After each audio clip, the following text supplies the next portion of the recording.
নেন, আপনি হালুয়াটা খাই এখন কেমন হয়েছে? বুঝলি রফিক, ও অনেকদিন হালুয়া খায় না। দেখি কেমন হয়েছে।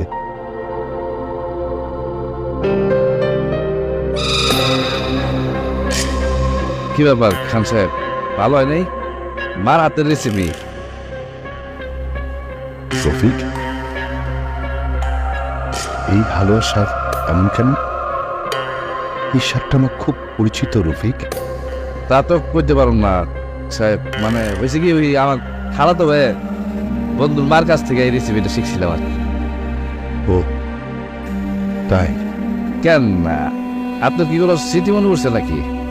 না, খাবারে আবার স্মৃতি কি? খাবার তো খাবারই।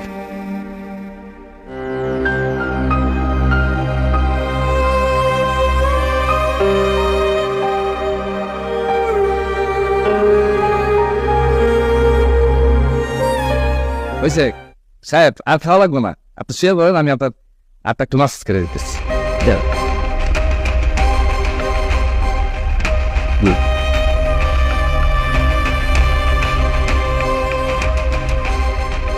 সাহেব, আপনার কি আর কেউ নাই? আছে, আমার একটা ছেলে আছে, নাম শিশির।